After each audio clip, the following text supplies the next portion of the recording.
అందరికీ మరణాత మరణాత మహిమస్వరం కార్యక్రమం వీక్షిస్తున్న దేవుని పిల్లలైన మీ అందరికీ ప్రభు నామములో శుభములు కలుగును గాక. ప్రతిరోజు ఇదే సమయంలో ఈ కార్యక్రమం వీక్షించి దైవాశీర్వాదములు పొందండి.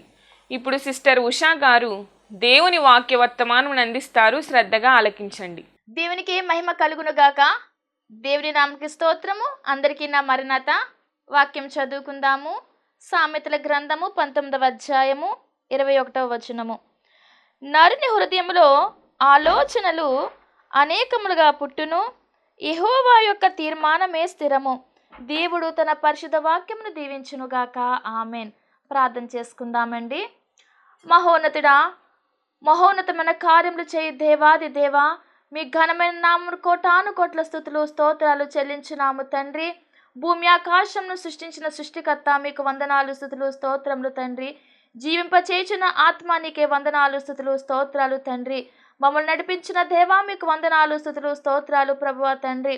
అయ్యా, వాక్యం వివరించడానికి తండ్రి నాయన నిలవబడి నన్ను మరుగు చేసి తండ్రి మీ ఆత్మను అందించి ప్రభువా తండ్రి ఏ వాక్యము ద్వారా బిడ్డలైన వారిని ఆదరించనన్నారో తండ్రి అటు వాక్యమును దయచేయమని అడుగుచూ ఉన్నాము తండ్రి. స్తుతులు స్తోత్రాలు ప్రభువా.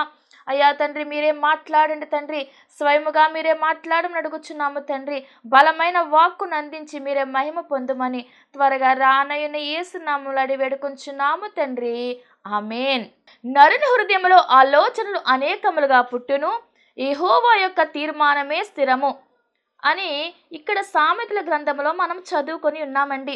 అంటే ప్రతి వ్యక్తి హృదయంలో కూడా అనేకమైన ఆలోచనలు పుట్టుకుంటూ వస్తాయి. అవి మంచి ఆలోచనలు అవుతాయి, కొన్ని చెడు ఆలోచనలు ఉంటాయి. అంటే ప్రతిదీ కూడా హృదయంలోంచి అనేకమైన ఆలోచనలు పుట్టుకొస్తాయి. కానీ ఎవరిది అసలైన తీర్మానం అంటే యెహోవా తీర్మానమే శాశ్వతమైనది. అంటే ఆయన ఏదైతే మన పట్ల తీర్మానం చేసి ఉన్నారో అదే స్థిరముగా నిలుస్తుంది కాబట్టి, కానీ మన యొక్క ఆలోచనలు స్థిరముగా నిలబడవు. దేవుడు చెప్పిన దానికి వ్యతిరేకంగా మనుషులు ఎన్ని ప్రయత్నాలు చేసినా సరే దేవుడు మాత్రము భూమిపై తన ఉద్దేశాలను నెరవేర్చుకుంటూనే ఉంటాడంటండి. అంటే మనం ఎన్ని ప్రయత్నాలు చేసినా సరే అవి దేవునికి అనుకూలముగా, అంటే దేవుని మనసులకు నచ్చేవిగా ఉంటే గనుక అవి ముందుకు వెళ్తాయి. కానీ దేవుని ఉద్దేశానికి వ్యతిరేకంగా ఏమున్నా సరే అవి మాత్రము స్థిరపరచబడవని మనం నేర్చుకోవాలి. 33వ కీర్తన 11వ వచనంలో రాయబడి ఉన్నది, యెహోవా ఆలోచన సదాకాలము నిలుచును, ఆయన సంకల్పము తరతరములకు ఉండును. అంటే ఆయన ఆలోచన ఎలా ఉంటుందండి? సదాకాలము నిలుస్తుందండి. మనమైతే ఈ రోజు ఒకటి మాట్లాడతాము, మరలా రేపటి రోజున వేరే రకంగా మాట్లాడవచ్చు. కానీ నిన్న నేడు నిరంతరము కూడా ఏకరీతిగా ఉండే దేవుడు మన దేవుడు.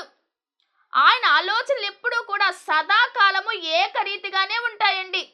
నీ పట్ల ఏ ప్రణాళిక అయితే ఆయన దాచిపెట్టి ఉంచారో అది సదాకాలము కూడా ఆయన నీకు అనుగ్రహిస్తూనే ఉంటారు. కానీ మానవుని హృదయంలోంచి వచ్చే ఆలోచనలు మాత్రము అవి ఎన్నో పుడతాయి, కానీ అవన్నీ నెరవేర్చబడవు కొన్ని. ఎందుకంటే ఆయన చిత్తమే నెరవేర్చబడుతుంది మన పట్ల.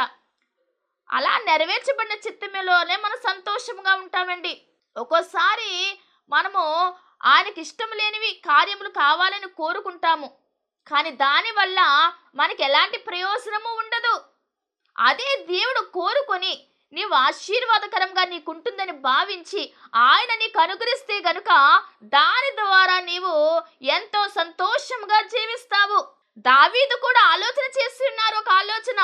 ఏమి ఆలోచన అంటే, నేనైతే దేవదారు మ్రాన్తో కట్టిన నగరంలో నేను జీవిస్తున్నాను, ఎంత గొప్ప ఆహ్లాదకరమైన జీవితంలో చక్క సుఖభోగాలు అనుభవిస్తూ నేను జీవిస్తున్నాను. నా దేవుని మందసం అయితే డేరాలా ఉన్నది, కాబట్టి నేను ఆయనకి మందిరాన్ని కట్టించాలి అని ఆలోచన చేశాడు. ఇదే విషయాన్ని నాబాతుతో చెప్పడం జరిగింది. అయితే ఆ మందిరాన్ని కట్టడానికి దేవుడు ఇష్టపడ్డాడా? ఒక్కసారి ఆలోచన చేయండి. మందిరము కట్టాలనే ఆలోచన దావీదుకు వచ్చింది, ఆయన హృదయంలోంచి ఆలోచన పుట్టింది. కానీ ఆ ఆలోచనని దేవుడు స్థిరపరిచాడా లేదా అని మనం చూసినట్లయితే దేవుడు అంటాడు కదా, నేను నీ కుమారుని చేత మందిరాన్ని కట్టించుకుంటాను, నీవు కట్టొద్దని ఆయన తెలియజేస్తున్నారు దేవుడు. అసలు దావీదుని ఎందుకు కట్టొద్దన్నారండి? ఎక్కడో గొర్రెలు కాచుకుంటూ ఉన్నటువంటి దావీదుని కోరుకొని అభిషేకం చేయించారు సమూయేలు చేత. నా హృదయానుసారుడు అన్నట్టుగా ఆ దావీదుని దేవుడు మెచ్చుకున్నారు కదా. నేను కోరుకున్నవాడు ఇతడే అని దావీదుని గురించి సమూయేలుతో దేవుడు చెప్పారు. అంటే అంత గొప్పగా ప్రేమించినటువంటి దేవుడు మరి ఈ రోజున ఈ దావీదుని ఎందుకు మందిరం కట్టొద్దన్నారండి? ఒక్కసారి ఆలోచన చేద్దాము. ఎప్పుడు యుద్ధానికి వెళ్ళినా సరే దేవుడు దావీదుకు తోడై ఉన్నాడు. అంతకంతకీ దావీదు వర్ధిల్లాడు, యుద్ధములలో జయము పొందాడు, గొప్ప కీర్తి పొందుకున్నాడు, అనేకమైన ప్రశంసలు అందుకున్నాడు దావీదు. మరి ఇంత గొప్ప పేరున్న దావీదుని దేవుడు మందిరం కట్టొద్దని తన కుమారుని చేత కట్టించుకుంటానని ఎందుకన్నారు అంటే మనందరికీ తెలిసిన విషయమే. ఆయన చేతులు రక్తంతో నిండి ఉన్నవి కాబట్టి, అంటే రక్తంతో తడిసి ఉన్నవి కాబట్టి నీ చేతులతో నా మందిరాన్ని కట్టొద్దని చెప్పారు దేవుడు. తన కుమారుడైన సొలొమోను చేత మందిరాన్ని కట్టించుకున్నారండి. ఆ కుమారుడు చక్కని మందిరాన్ని కట్టించాడు. దేవుడు అక్కడ ఆయన మేఘమంతా కూడా మందిరం చుట్టూ నింపబడింది. అంటే దేవుడు కోరుకొని సొలొమోను చేత మందిరాన్ని కట్టించుకున్నాడు. అయితే దావీదు మందిరం నిమిత్తము కావలసిన వస్తు సామాగ్రి అంతా సిద్ధపరిచాడండి, కానీ కట్టడానికి మాత్రం ఆయనకు అర్హత లేదు. అంటే దేవుని మాటే శాశ్వతమైనది. దావీదు ఆలోచన దేవునికి అంగీకారం కాలేదు కాబట్టి అది స్థిరపరచబడలేదు. తన కుమారుడి ద్వారా దేవుడు స్థిరపరచుకున్నాడు. అలాగే దేవుని కార్యాలు చేయాలని మనందరికీ ఉంటాయి. అవి చేసేటప్పుడు మనలో కూడా ఎలాంటి మలినము కూడా ఉండకూడదు. అప్పుడు దేవుడు వాటిని అంగీకరిస్తారండి. చిరు పాపమైనా సరే మనలో ఉండకుండా పరిశుద్ధపరచబడి దైవ కార్యాలు మనం చేస్తూ ఉంటే గనుక వాటి ద్వారా మనం ఆశీర్వదించబడతామని దీని ద్వారా మనం నేర్చుకోవాలి. అలాగే యోనా గురించి మనం ఆలోచన చేద్దాం ఒక్కసారి. ఈ యోనా అంటే గువ్వ అని అర్థమండి. ఈయన హెబ్రీయుడై ఉన్నాడు. యోనా గ్రంథం 1వ అధ్యాయంలో మనం చూసినట్లయితే గనక ఇదంతా మనకు కనిపిస్తూ ఉంటుంది. యోనా గ్రంథము 1వ అధ్యాయము 1 నుంచి మనం చూస్తే ఇక్కడ దేవుడు చెబుతూ ఉంటారు కదా, యోనాకి ప్రత్యక్షమై నినివే పట్టణము నా దృష్టికి ఘోరమైనది, అక్కడ నీవు వెళ్ళి వారికి తెలియచేయమని చెప్తారు. ఏమని చేయమంటారంటే, నినివే పట్టణస్థల దోషం నా దృష్టికి ఘోరమైన గనుక నీవు లేచి నినివే మహాపట్టణమునకు పోయి దానికి దుర్గతి కలుగునని ప్రకటింపుము. అంటే రాబోయే ఉగ్రతను గురించి తెలియచేయమని ఈ యోనాకి దేవుడు చెప్పి ఉన్నారు. ఇప్పుడు దేవుని మాట పట్టుకొని అక్కడికి వెళ్ళి సువార్త చేయాలి. అంటే వారికి రావాల్సినటువంటి అంటే వచ్చే భయంకరమైన దుర్గతి ఏంటన్నది ఆ ప్రజలైన వారందరికీ తెలియజేయడానికి ఈ యోనా వెళ్ళాల్సి ఉన్నది. కానీ ఈ యోనా చేసిన పని ఏమిటంటే నినివే పట్టణానికి వెళ్లకుండా తర్షీషుకు వెళ్ళాలని యొప్పేకి చేరి అక్కడ తర్షీషు వెళ్ళే వాడు ఎక్కుతాడు. అంటే నినివే పట్టణానికి ఈ యోనా ఉండే పట్టణానికి నినివే పట్టణం చాలా దూరమా? లేదే. ఇక్కడ ఆ యొక్క కిలోమీటర్లు ఎన్నంటే గనుక దాదాపు 800 కిలోమీటర్ల దూరం ఉందండి. అంతే. అంటే ఈ 800 కిలోమీటర్ల దూరము ప్రయాణము చేసి వారి యొద్దకు వెళ్ళి ఆ వర్తమానము చెప్పాలి. కానీ ఇతను అటు దిశకు ప్రయాణం చేయకుండా తన ఇష్టమైన రీతిలో తర్షీషునకు వెళ్ళే వాడు ఎక్కేశాడు. ఇది యోనా ఆలోచన. అంటే యోనా హృదయంలో ఏ ఆలోచన పుట్టింది? ఇప్పుడు దేవుడైతే నినివే వెళ్ళమన్నాడు, కానీ నేను తర్షీషుకు వెళ్తాను అనే ఆలోచన కలిగి తన ఆలోచన ప్రకారము ప్రయాణం సాగించాడు. కానీ దేవుడు చూస్తూ ఊరుకుంటాడా? 139వ కీర్తన 7వ వచనం నుంచి మనం చూసినట్లయితే, నీ ఆత్మ యొద్ద నుండి నేనెక్కడికి పోవుదును, నీ సన్నిధి నుండి నేనెక్కడికి పారిపోదును. దేవుని ఆత్మ దగ్గర నుంచి మనం ఎక్కడికి వెళ్ళిపోగలము? సర్వాంతర్యామి అయిన సర్వము మన చుట్టూ ఆయన ఉంటూనే ఉంటారు. ఆయనను విడిచిపెట్టి మనం ఎక్కడికి వెళ్ళగలమండి? మనం ఎక్కడికి వెళ్ళలేము. ఎందుకంటే ఆయన కనుదృష్టి లోకమంతటా సంచారము చేస్తూ ఉన్నది కాబట్టి ఆయన ఎప్పుడు మనం చూస్తూనే ఉంటారు. ఇశ్రాయేలును కాపాడువాడు కునుకడు, నిద్రపోడు. అలాంటి దేవుణ్ణి కలిగి ఉన్న ఈ యోనా దేవుని సన్నిధి నుండి పారిపోవడానికి ప్రయత్నం చేశాడు. నేను ఆకాశంలోకి ఎక్కినను, నీవు అక్కడను ఉన్నావు. నేను పాతాళమందు పండుకొనినను, నీవు అక్కడను ఉన్నావు. నేను వేకువ రెక్కలు కట్టుకుని సముద్ర దిగంతములో నివసించినను, అక్కడను నీ చేయి నన్ను నడిపించును, నీ కుడి చేయి నన్ను పట్టుకొను. అంటే ఎక్కడ మనమున్నా సరే, ఏ ప్రదేశంలో ఉన్నా సరే, దేవుని హస్తం మన చుట్టూనే ఉంటుంది. ఆయన మనల్ని పట్టుకుంటారు, మనల్ని నడిపిస్తారు. అలాంటి దేవుని సన్నిధిని విడిచిపెట్టి ఈ యోనా పారిపోవడానికి ప్రయత్నం చేశాడు. కానీ దేవుడు ఊరుకునేవాడు మాత్రము కాదు. ఆయన ఆలోచన, ఆయన తీర్మానము స్థిరపరిచే దేవుడు. కాబట్టి ఇప్పుడు ఈ యోనా ఏ ఓడలోనికైతే ఎక్కాడో ఆ ఓడ కలిగిన ప్రదేశంలో ఉన్నటువంటి ఆ చుట్టుపక్కలంతా కూడా గొప్ప పెను తుఫాను పుట్టించేశాడు. అంటే పెద్ద పెనుగాలి అక్కడ పుట్టించాడు దేవుడు.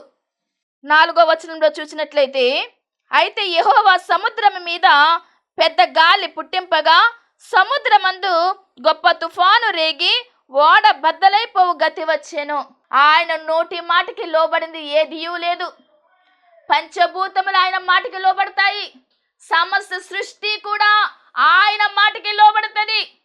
కానీ మానవులే ఆయన మాటకి లోబడకుండా జీవిస్తూ ఉంటున్నారు. సమస్తము దేవుని మాటకి లోబడి పనిచేస్తున్నాయి. సూర్య చంద్ర నక్షత్రాలని ఎప్పుడు కక్షలో పెట్టారో ఆ సమయం నుండి కూడా వాటి కక్షలో ఉంటూనే ఉన్నాయి. ప్రతిదీ ఆయన మాటకి లోబడుతూనే ఉన్నాయి. ఇప్పుడు ఈ సముద్రంలో గొప్ప తుఫాను పుట్టించాడు. ఆయన మాటకి ఆ చుట్టుపక్కలంతా కూడా పెద్ద తుఫాను చెలరేగి ఓడ బద్దలయ్యే పరిస్థితికి వచ్చేసిందండి. అందరూ కూడా, ఓడలో ఉన్న వారందరూ కూడా చాలా భయముతో వారి వారి దేవుళ్ళని పూజిస్తూ ఉన్నారు. ఎవరి దేవుళ్ళకు వాళ్ళు ప్రార్థన చేసుకుంటున్నారండి. ఎందుకంటే ఇంకా చివరి సమయంలోకి వచ్చేసిన, అంటే వారి పరిస్థితి ఎలా ఉందంటే ఇంకా ఓడ బద్దలైపోయే పరిస్థితికి వచ్చేస్తున్నది. ఓడలో ఉన్న వస్తువులన్నీ కిందకు విసిరేస్తున్నారు. కనీసం తేలికయ్యన్నా ఈ ఓడ పగిలిపోకుండా పడిపోకుండా ఉంటుందేమో అని ఉద్దేశము కలిగి అన్నీ కిందకి విసిరేస్తున్నారు. అయినా తుఫాను అక్కడ చెలరేగింది. తుఫాను ఆగడం లేదు. ఓడ ఆ పడిపోయే స్థితి నుండి నిలబడడం లేదు. ఇంక ఎలాగునా ఎవరి దేవుని వారు పూజిస్తున్నా సరే ఫలితం లేదు. ఓడ నావికుడు చివరికి ఇక్కడ ఈ యోనా ఉన్న ప్రదేశం దగ్గరికి వచ్చి చూస్తుంటే యోనా ఆ సమయంలో నిద్రపోతూ ఉన్నాడండి. నిద్రపోయే సమయం అది కాదే, కానీ నిశ్చింతగా పడుకుని నిద్రపోతున్నాడు. అప్పుడు అంటాడు కదా ఓడ నావికుడు, ఓయి నిద్రపోతా, చాలా చక్కగా పిలిచాడండి. దేవుడైతే నీవు వెళ్ళి ఆ పని చెయ్యి అని చక్కని పని అప్పచెప్పితే అది నిర్లక్ష్యము చేసి ఒక వ్యక్తి చేత నిద్రపోతా అని పిలిపించుకునే స్థితికి దిగజారిపోయాడు. ఇదిగో ఓడ చూస్తే భయంకరమైన పరిస్థితిలో ఉన్నది. ఇంకా ఓడ బద్దలైపోయేలా ఉన్నది. నీ దేవునైనా నువ్వు ప్రార్థన చెయ్యి. మేమందరం ప్రార్థన చేసుకున్నాం, మా దేవుని పూజించుకున్నాము, ఏమాత్రం ప్రయోజనం లేదు. కనీసం నీ దేవుడైనా రక్షిస్తాడేమో, ప్రార్థన చెయ్యని ఓడ నావికుడు యోనాకి చెప్పడం జరిగింది. ఈలోపు చీట్లు వేస్తారు. అసలు ఎవరి వల్ల వచ్చింది ఇలాంటి భయంకరమైన పరిస్థితి అని చీట్లు వేస్తే యోనా పేరే వచ్చిందండి అక్కడికి. అప్పుడు యోనా దగ్గరకు వచ్చి అడుగుతారు కదా, అసలు నువ్వు ఎక్కడి వాడివి, నీ వ్యాపారం ఏంటి, నువ్వేం చేస్తావు అని యోనాను ప్రశ్నలు అడుగుతూ ఉంటే అప్పుడు యోనా జరిగిందంతా చెబుతారండి. నన్ను దేవుడు నినివేకి వెళ్ళమంటే నేను ఇలా వచ్చాను, అందుకే దేవుడు ఈ ఉపద్రవం ఇక్కడ రప్పించారని జరిగింది ప్రతిదీ దాచకుండా చెప్పాడు. ఇప్పుడు యోనా పరిస్థితి ఎలా ఉందంటే దేవుని సన్నిధి నుండి పారిపోయినటువంటి ఈ యోనా, అంటే అక్కడ ప్రదేశంలో యోనా ఉన్న స్థితిని బట్టి వారందరికీ కూడా కీడు సంభవించేసినది. పారిపోయిన విశ్వాసిగా ఉన్నాడు. తనను బట్టి ఆ ఓడలో ఉన్న వారందరూ కూడా ప్రమాద స్థాయికి వెళ్ళిపోయారండి. అదే యోనా గనుక ఆ ఓడ ఎక్కకుండా ఉండుంటే దేవుడు చెప్పిన రీతిగా నినివే పట్టణానికి ప్రయాణమై ఉంటే ఆ స్థితి ఆ ఓడలో ఉన్న వారికి కలగదు కదా. వారందరూ కూడా అంత భయంకరమైన పరిస్థితిని ఎదుర్కొనాల్సిన అవకాశం ఉండేది కాదు కదా. కానీ ఈ యోనా కారణం చేత తనతో ఉన్న వారందరూ కూడా భయపడే స్థితికి వచ్చేసారండి. అలాగే కుటుంబంలో కూడా మనం ఒక్కసారి ఆలోచన చేసినట్లయితే, నీవు రక్షించబడ్డావు.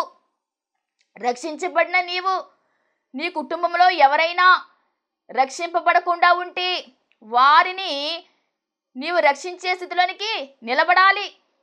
నీవు వెలిగించుకున్న కొవ్వొత్తి అంటే నీ ఆత్మదీపాన్ని నీవు వెలిగించుకున్నావు కాబట్టి నీ చుట్టుపక్కల ఉన్న వారందరూ కూడా వారి ఆత్మదీపాలు వెలిగించుకోవడానికి నీ వంతు కృషి నువ్వు చేయాలి.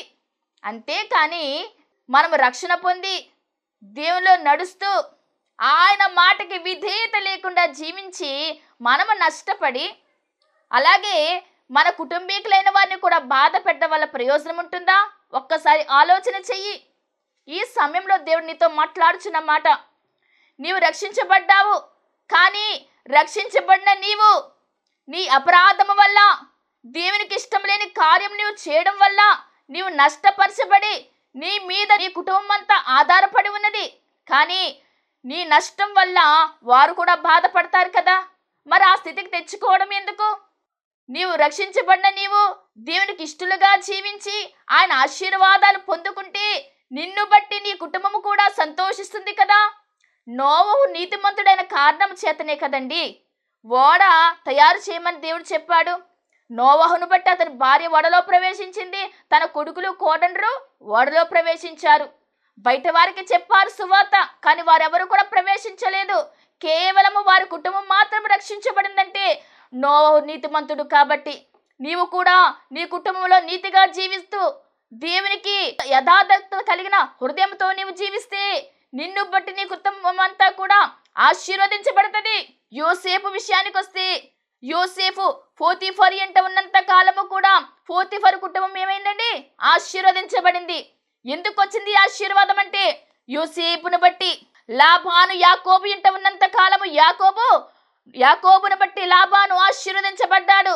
ఎందుకంటే దేవుని యందు వారు యథార్థత కలిగి జీవిస్తున్నారు కాబట్టి. అలాగుననే మనము దేవుని యందు యథార్థత కలిగి జీవిస్తే మన ద్వారా మన కుటుంబీకులకు కానీ మన తోటి వారికి కానీ మంచి జరుగుతుంది కానీ కీడు జరగదు. ఈ యోనా వల్ల ఓడలో ఉన్న వారందరికీ భయంకరమైన పరిస్థితి వచ్చేసినది. ఆ ఓడలో హార్ట్ పేషెంట్లు ఎవరైనా ఉన్నారనుకోండి, ఆ ఓడ పగిలిపోవడానికి ముందే వారు ప్రాణాలు విడిచిపెట్టేద్దరు. అంటే అలాంటి ప్రాణాలు విడిచిపెట్టే స్థితిలోనికి వారు వెళ్ళిపోయారు అంటే యోనా విధేయతే కదా కారణము. ఒక గెహజీ వల్లే కదా తన సంతతంతా కూడా కుష్ఠరోగం వచ్చేసిందండి. నయమాను 7 మార్లు ఆ నదిలో ములిగిన తరువాత 7వసారి స్వస్థపరచబడ్డాడు. ఆ స్వస్థపరచబడిన కారణం ద్వారా ఎలీషా మాట ద్వారా అది జరిగింది కాబట్టి ఆ ఎలీషాకి ఏమైనా బహుమానాలు ఇద్దామని బహుమానాలు తెచ్చిస్తే ఎలీషా అంటాడు కదా, నాకు వద్దు అని చెప్పాడు. చక్కగా వారు పట్టుకెళ్ళిపోతుంటే ఇక్కడ ఉన్న ఈ గెహజీకి ఆశ వచ్చేసిందండి. చక్కని స్థితిలో ఎలీషా దగ్గర దాసుడుగా ఉన్నాడు. దేవుని దగ్గర ఆయన విధేయత కలిగి ఉండాలి కదా. మరి అలాంటిది ఆ బంగారానికి అలాగే ఆ కానుకలకు ఆశపడిపోయి అతని దగ్గరికి పరిగెత్తుకుని వెళ్ళి అవన్నీ అడిగి తెచ్చుకున్నాడు. అప్పుడన్నా ఎలీషా అడిగాడు, ఎక్కడికి వెళ్ళావంటే నిజం చెప్పాలి కదా, నేను అక్కడికి వెళ్ళానయ్యా ఇవి తీసుకున్నానని. అలా చెప్పకుండా నేను ఇక్కడే ఉన్నానన్నాడు. సరే నువ్వు అక్కడే ఉన్నావు కదా అని దేవుడు కూడా భయంకరమైన పరిస్థితి అతనికి రప్పించేశాడు. ఏ కుష్ఠరోగం అయితే నయమాను వదిలించుకొని వెళ్ళాడో ఆ కుష్ఠరోగము గెహజీకి వచ్చేసినది. అతను చేసినటువంటి అవిధేయత కారణముగా అతని అబద్ధమాడిన విధానాన్ని బట్టి అతనితో పాటు అతని సంతతి వారందరికీ కూడా అది వ్యాపించేసినది. ఎందుకు ఇంతటి భయంకరమైన పరిస్థితి తెచ్చుకున్నాడంటే అతను చూపించిన అవిధేయత కారణం వల్ల. నీవును కూడా అలాంటి అవిధేయత కలిగి నీవు తెచ్చుకున్న శాపాన్ని నీ కుటుంబీకులందరూ కూడా పొందేలాగా నువ్వు తయారవుతున్నావేమో ఒక్కసారి ఆలోచన చెయ్యి. ఇప్పుడైనా మారు మనసు పొందు. దేవుడు రక్షించే దేవుడు, ప్రేమించే దేవుడు. ఆయన నిన్ను శిక్షించడానికి ఆయన ఇష్టపడడు కాబట్టి నీవు ప్రార్థన చెయ్యి, పశ్చాత్తాపపడు. అవిధేయత తీసివేసేసుకొని విధేయత కలిగి నీ జీవిస్తే నీ కుటుంబం వర్ధిల్లుతుంది. గెహజీ లాంటి జీవితం మనకు వద్దు. ఎలాంటి జీవితం మనకు కావాలంటే గనుక దేవుని పట్ల విధేయత కలిగిన జీవితం కావాలి. ఎలాగైతే తను రక్షించబడ్డాడు, తన కుటుంబం అంతా రక్షించబడిందో అలాగున మన స్థితి కూడా ఉండాలని దేవుడు కోరుకుంటున్నాడు. ఇక్కడ వచ్చిన యోనాను బట్టి తన చుట్టూ ఉన్న వారికి శ్రమ వచ్చినది. మనను బట్టి మన కుటుంబీకులకు కానీ, మన చుట్టుపక్కల వారికి కానీ, మన బంధువులకు కానీ బాధ రాకూడదు. ఎవరిని బాధ పెట్టే స్థితిలో మనం ఉండకూడదు. మనల్ని బట్టి, మనము కలిగి ఉన్న దేవుని బట్టి వారు సంతోషించాలి. వారును కూడా నశించిపోకుండా రక్షణలోనికి రావాలి అంటే నీవు ఎంతైతే కృషి చేయగలుగుతావో, నీవు ఎంతైతే బోధించగలుగుతావో, నీవు ఎంతైతే దేవుని మర్మాలు తెలియజేయగలుగుతావో అవన్నీ వారికి తెలియచేయి. నీవు నడిపించే విధానము ద్వారా ఏలోక ఆశీర్వాదాలు వారు పొందుకుంటారు. అట్టి రీతిగానే పరలోకములో ఆయనతో పాటు ఎగిరి వచ్చి ధన్యత కూడా వారు పొందుకుంటారు. కాబట్టి మనము కలిగిన ఉన్నటువంటి ఈ ధన్యతను, ఈ భాగ్యాన్ని మన తోటి వారు కూడా పొందేలాగున మనం ప్రయాసపడాలి. అయితే ఈ యోనా చేసిన పని వల్ల ఆ చుట్టుపక్కలంతా కూడా భయంకరమైన పరిస్థితి వచ్చినది. ఇప్పుడు అంటాడు కదా, నన్ను ఎత్తి సముద్రంలో పడేయండి, ఈ తుఫాను అణిగిపోద్ది అంటాడు. వారు భయపడ్డారండి ముందర. ఎందుకంటే ఇతను చేసినటువంటి తప్పు వల్ల ఎంత భయంకరమైన ప్రళయం సృష్టించిన దేవుడు ఇప్పుడు ఇతను ఎత్తి పాడేస్తే మమ్మల్ని ఇబ్బంది పెడతాడేమో, మాకు శ్రమ వస్తాదేమో అని భయపడి దేవుని క్షమాపణ కోరుకొని ఎత్తి సముద్రంలో పడేస్తారండి. ఆ తుఫాన్ అంతా కూడా అణిగిపోయినది. చూసారా, దేవుని కార్యాలు అలా ఉంటాయి. ఈ యోనా ఒకటి తలంచుకున్నాడు, కానీ దేవుడు తలంచుకున్నదే తీర్మానమే స్థిరమవుతుంది. ఇప్పుడు గొప్ప మత్స్యాన్ని అక్కడికి పంపించి ఈ యోనాని ఆ మత్స్యం మింగులాగున చేసేసాడు. అంటే యోనాని ప్రాణాలతో నిలబెట్టే స్థితిలోనికి ఆ మత్స్యం ఎదుర్కొన్నదండి. గొప్ప మత్స్యాన్ని అంటే యోనా కొరకే సిద్ధపరిచిన రీతిగా అక్కడ మత్స్యం మనకు కనపడుతూ ఉన్నది. యోనా ఆ మత్స్యము కడుపులోకి వెళ్ళిన తరువాత ప్రార్థన చేయడం మొదలుపెట్టాడు. ఓడలో ఉండి ప్రార్థన చేశాడా అంటే అప్పుడు కూడా ప్రార్థన చేయలేదు. కనీసం అప్పుడైనా సరే, దేవా నేను నీకు వ్యతిరేకంగా నేను ఇలా ఉన్నానయ్యా నన్ను మన్నించనప్పుడు అడగలేదండి. కానీ ఎప్పుడైతే చేప మింగినదో అప్పుడు ప్రార్థన చేయడం మొదలుపెట్టాడు. ఇప్పుడు ఆ సముద్రం అంతా అణిగిపోవడం చూసి అక్కడ ఉన్న వారందరూ కూడా, ఆ ఓడలో వారందరూ కూడా చాలా ఆశ్చర్యపడుతూ దేవునికి వారు కృతజ్ఞతలు తెలియజేశారండి. అంటే అక్కడ వారందరి చేత కూడా దేవుడు కొలవబడ్డాడు, మహిమపరచబడ్డాడండి. ఆ స్థితిని దేవుడు అంటే కొన్ని సమయాల్లో కూడా ఆయన దాన్ని అనుకూలంగా మార్చుకునే దేవుడు అయి ఉన్నాడు. ఇప్పుడు వారందరూ కూడా ఏమంటారండి, యెహోవా నిజమైన దేవుడని వారు అనుకుంటారు కదా, వారు దేవుని మహిమపరుస్తారు కదా. అలాంటి పరిస్థితి దేవుడు అక్కడ కల్పించి ఉన్నారు. ఇప్పుడు యోనా మత్స్యము కడుపులోని ప్రార్థన చేశాడు. ఎంతకాలం ఉంచాలి అంతకాలము కూడా ఆ చేప కడుపులో యోనాను ఉంచి ప్రాణముతో ఉంచాడండి. ఆయన ప్రాణముతో ఉంచి తర్వాత కక్కివేయడం జరిగినది. ఆ చేప కక్కివేసినది. అప్పుడు నినివేకి వెళ్ళి తన సువార్త చెప్పాడు. వారి యొక్క పరిస్థితి అంతా వివరించాడు. వారందరూ మారారండి. అలాగున దేవుడు ఆలోచన స్థిరపరుచుకున్నాడు. ఇప్పుడు మనం నేర్చుకోవాల్సినది ఏమిటంటే, మన ఆలోచనలు ఎన్నో పడతాయి మన హృదయం నుంచి, కానీ దేవుని యొక్క ఆలోచనే స్థిరపరుస్తారు. ఆయన తీర్మానమే స్థిరంగా ఉంటుంది. కాబట్టి మన సొంత ఆలోచన మీద మనం ఆధారపడొద్దండి. ప్రతిదీ కూడా మనం దేవునికి అర్పణ చేద్దాం. ప్రతి ఆలోచన దేవునికి సమర్పణ చేసుకుంటే అది ఒకవేళ మన ఆలోచన ఆయనకి ఇష్టమైతే అది జరిగిస్తారు. ఒకవేళ అది ఆయనకి ఇష్టము కాకపోతే దాన్ని తప్పిస్తారు. కాబట్టి మనం ఆయన ఇష్టానికే మనం అప్పగించుకోవాలి. అప్పుడే మనల్ని దేవుడు చాలా ఆశీర్వాదాలతో నింపుతారు. కాబట్టి అట్టి ధన్యత దీవెన దేవదేవుడు మనందరికీ దయచేసి ఆయన రెండవ రాకడ సిద్ధపరచును గాక. ఆమేన్. ప్రార్థన చేసుకుందామండి. సర్వోన్నతుడా, సర్వోపకారి, బలమైన తండ్రి, బలమైన కార్యములు చేయి దేవాది దేవ, మీకు వందనాలు, స్తుతులు, స్తోత్రాలు చెల్లిస్తున్నాము తండ్రి. నాయనా అయ్యా, మా పట్ల మీరు ఎన్నో కార్యాలు చేస్తున్నారు తండ్రి. నాయనా అందుని బట్టి మీకు వందనాలు స్తుతులు స్తోత్రాలు చెల్లిస్తున్నాము తండ్రి. మమ్మల్ని బలపరిచిన దేవా మీకు వందనాలు స్తుతులు స్తోత్రాలు ప్రభువా తండ్రి నాయన. అయ్యా శారీరక ఆహారము తండ్రి నాయన ప్రభువా, అయ్యా మా శరీరాన్ని ప్రభు బలపరుస్తుందేమో కానీ తండ్రి మీ ఆత్మీయ ఆహారము తండ్రి నాయన, అయ్యా మా ఆత్మను ప్రభువా తండ్రి ఎదిగింప చేసేదయ్యనిది ప్రభువా స్తుతులు స్తోత్రాలు ప్రభువా. ఆత్మీయ జీవితంలో తండ్రి మేము ఎలాగున ఎదగాలో ప్రభువా తండ్రి నాయన, అయ్యా మీరు కోరుకున్న వారులా ప్రభువా మేము ఎలాగున జీవించాలో తండ్రి నాయన అది మాకు నేర్పించేదయ్యున్నది ప్రభువా. మీకు వందనాలు స్తుతులు స్తోత్రాలు ప్రభువా. మీరు మాతో మాట్లాడిన విధానంలోకై స్తుతులు స్తోత్రాలు తండ్రి నాయన. అయ్యా యోనా ప్రభువా తండ్రి నీ మాటకు ప్రభువా తండ్రి అవిధేయత చూపించి ప్రభువా తన ఇష్టం వచ్చిన చోటుకి వెళ్ళిన సమయంలో ప్రభువా మీరు పట్టుకున్నారు తండ్రి నాయన ప్రభువా. అయ్యా మీ ఇష్టాన్ని మీరు నెరవేర్చుకున్నారు తండ్రి స్తుతులు స్తోత్రాలు ప్రభువా. మేమును కూడా తండ్రి నాయన అయ్యా ఒక్కొక్కసారి ప్రభువా తండ్రి అయ్యా మా అడుగులు తడబడినప్పుడు ప్రభువా తండ్రి అయ్యా మీరు పట్టుకుంటున్నారు తండ్రి స్తుతులు స్తోత్రాలు ప్రభువా. మీరు నడిపిస్తున్నారు తండ్రి మీకు వందనాలు స్తోత్రాలు ప్రభువా తండ్రి. మీరు జీవింప చేస్తున్నారు ప్రభువా స్తుతులు స్తోత్రాలు ప్రభువా తండ్రి నాయన. అయ్యా తప్పిదంలో పడిపోకుండా ప్రభువా మమ్మల్ని సరిచేసి తండ్రి నాయన సరైన మార్గంలో మమ్మల్ని నడిపిస్తున్నారు తండ్రి. అందుని బట్టి మీ కోటాను కోట్ల స్తుతులు స్తోత్రాలు చెల్లిస్తున్నాము తండ్రి నాయన. అయ్యా ఈ వాక్యమును ప్రభువా తండ్రి ఏ బిడ్డలైతే వినినారో ప్రభువా తండ్రి అయ్యా ప్రతి బిడ్డను ప్రభువా తండ్రి నాయన మీరు చూచి ఉన్నారు ప్రభువా స్తుతులు స్తోత్రాలు తండ్రి నాయన. అయ్యా ప్రతి కుటుంబాన్ని దీవించండి ప్రభు, ఆశీర్వదించండి తండ్రి నాయన. కుటుంబాల్లో ఏ కొరతలు ఉన్నావో ప్రభువా తండ్రి నాయన అయ్యా లేమిని తీసివేసి ప్రభువా తండ్రి కలిమిని కలిగించమని అడుగుచూ ఉన్నాము తండ్రి స్తుతులు స్తోత్రాలు ప్రభువా. అయ్యా స్వస్థత కార్యాలు జరిగించండి తండ్రి నాయన.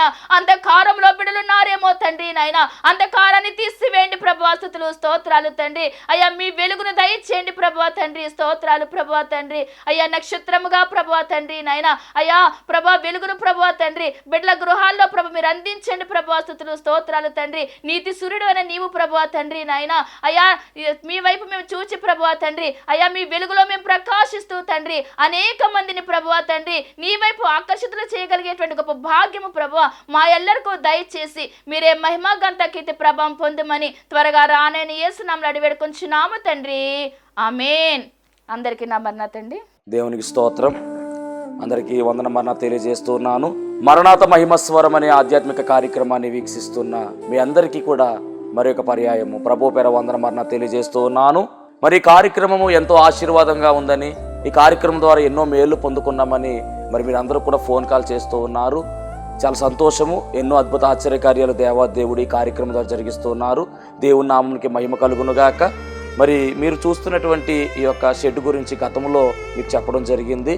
యజమానుడు మరి దీన్ని బేరం పెట్టారని చెప్పేసి దీన్ని తీసుకుంటే ఇక్కడ ఆరాధన జరుగుతుంది, లేకపోతే మనం బయటికి వెళ్ళాలనేటువంటి పరిస్థితిని మీకు చెప్పినందుకు చాలామంది మరి సహకరించారు. కొంతమంది మరి అమౌంట్ పంపించడం జరిగింది, అలాగే ప్రార్థన చేయడం జరిగింది.